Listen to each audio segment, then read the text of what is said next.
Então vamos lá, meninos, alunindos da atividade de academia. Nós estamos na etapa de construir uma avaliação para o nosso aluno. Não é objetivo da disciplina pensar em medidas, em testes físicos, aeróbicos, que isso é lá da Fisiologia 2, ou, se for medidas de antropometria, perimetria, da medidas em avaliação. O nosso foco com essa disciplina é visualizar padrões motores, qualidade da pessoa, avaliação qualitativa daquele indivíduo. Posso ter sim uma medida ou outra nesse combinado, mas não é o foco dessa disciplina, tá? O nosso objetivo não era construir um protocolo de avaliação para esse aluno que a gente vai receber, ou no caso essa dupla que vocês a princípio teriam. Então, por que a gente constrói um protocolo de avaliação? Nós, educadores físicos, por que nós temos, é obrigatório, fazer um protocolo de avaliação? Pensa aí. Fica assim. Pensou? Que eu não posso dar muito tempo, né? Senão nosso vídeo vai ficar enorme. Mas provavelmente passou aí pela cabeça de vocês alguns quesitos. E o que a gente tem que ter assim como foco? Gravem essa questão. Meu corpo é meu bem maior. Nós estamos vivendo aí um turbilhão aí da pandemia do corona. E eu tenho que pensar que meu bem maior é meu corpo, certo? Tanto que as pessoas estão deixando de sair de casa, a gente não está conseguindo fazer muitas coisas, porque nós estamos cuidando do nosso bem maior. Então, quando o aluno chegar para vocês, eles estão entregando para vocês o bem mais precioso, o corpo deles. Então, vocês têm obrigação de cuidar desse tesouro da melhor forma possível. E aí eu pergunto para vocês, como eu vou aplicar algo com um aluno que chegou para mim se eu não sei que corpo é esse? Se eu não conheço quais são as potencialidades e as dificuldades que esse corpo tem. Então a avaliação, o foco dela principal é ter segurança para eu aplicar uma metodologia, um treino ou um treinamento, o que vocês quiserem chamar, né? Uma aula coletiva, um exercício no geral. Então, por medida de segurança, eu preciso ter esse protocolo de avaliação em dia, porque eu tenho formas e etapas dessa avaliação. A primeira é a diagnóstica. Essa avaliação diagnóstica eu vou ver quem é meu aluno. Vou ver o que ele faz, o que ele pode, o que ele não pode, como é que está o movimento dele, tá bom, tá ruim, consegue agachar, não consegue, já machucou, não machucou, fez cirurgia, não fez, que é o que a gente está construindo aí na anamnese, certo? Depois eu tenho a segunda forma de avaliação, que é somativa, né? Ela é por progressões, para eu ver como que tá a evolução dele. O treino que eu tô aplicando nele, tá legal? Tá dando resultado? Era o que era o objetivo no início? Tô conseguindo ganhar esses resultados? Ah, beleza. Não tô. Epa, peraí, onde que eu errei? O que eu vou ter que ajustar? Como que eu vou ter que fazer? Vou ajustar de acordo com o que tiver nesse feedback de avaliação. E a última forma, né, é a de finalizar, é do reteste, de você reavaliar para você ver como que chegou, se chegou no objetivo final. Às vezes era uma periodização de um treino que é atleta e ele tem um foco, competir, talvez vai usar até essa competição como avaliação, ou talvez não, o atleta é corredor, né? Aí usa essa avaliação como se fosse, uso a competição como se fosse avaliação, ou não, eu tinha um plano de emagrecer em 8 meses, aí chegou o final desses 8 meses, eu fui fazendo a progressiva, né, todos os meses, chegou no 8º mês, eu vou fechar aquele combo. Ah não, eu queria reduzir dor, então durante 6 meses eu fui batalhando, vou ver se eu consegui reduzir, enfim, vai depender do objetivo. Então eu tenho essas 3 formas, e aí tem autores que utilizam nomes diferentes para elas, mas são 3 formas, né? O início, o durante, para ver se eu preciso fazer algum ajuste, e o final, para ver se eu cheguei nos meus objetivos, certo? E aí, eu estou aí construindo com vocês a anamnese. Por que a anamnese é importante? Porque eu preciso de uma forma segura para eu aplicar aquela metodologia que eu vou desenvolver com o aluno. E porque, principalmente, ele está me contratando para chegar no objetivo.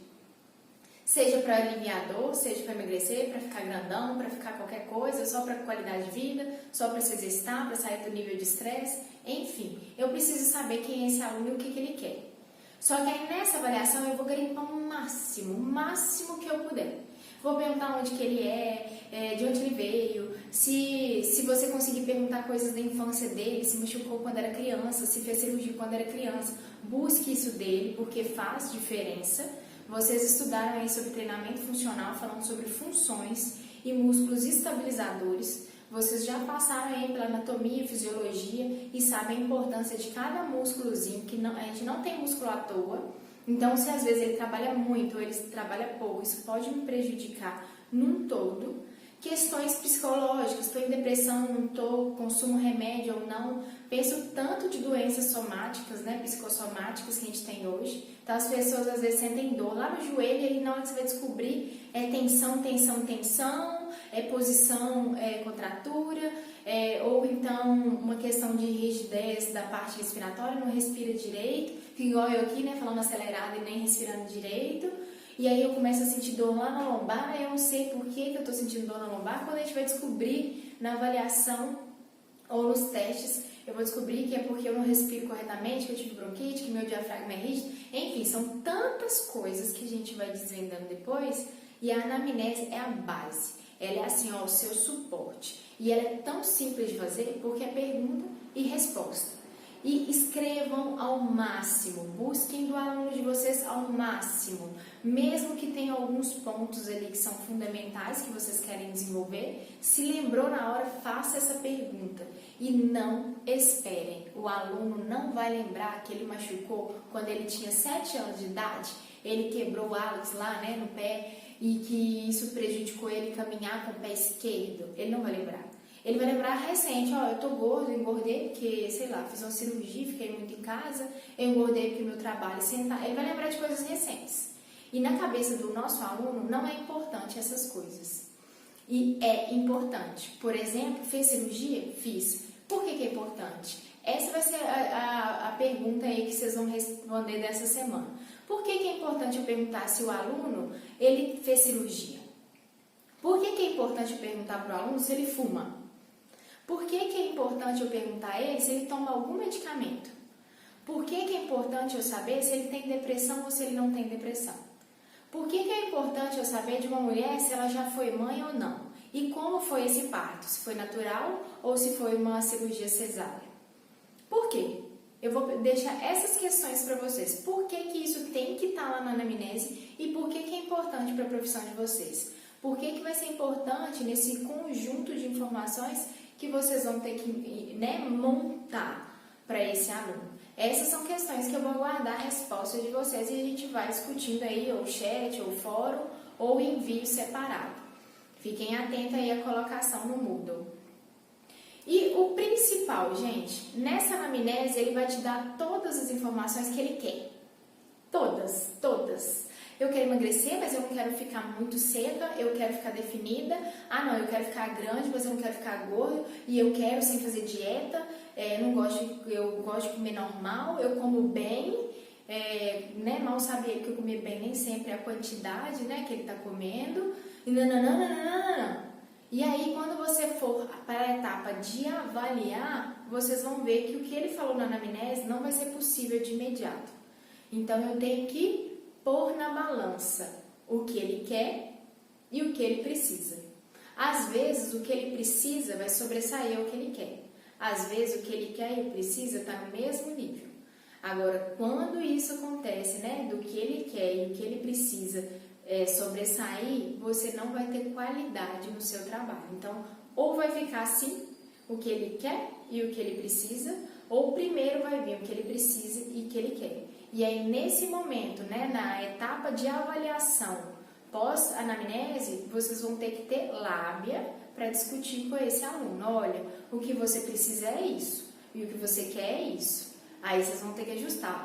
Nesse primeiro momento, nós vamos fazer o que você precisa. E aos pouquinhos a gente vai ajustando o que você quer. Ou vai ser mesclado o que você quer e o que você precisa. Isso são discussões que a gente vai fazer na hora que a gente entrar na etapa do protocolo mesmo de testes e funções, tá bem? No primeiro momento é isso, já tem material disponível em PDF para vocês desenvolverem e qualquer dúvida entra no chat ou no nosso grupo do WhatsApp para a gente manter esse constante conversar.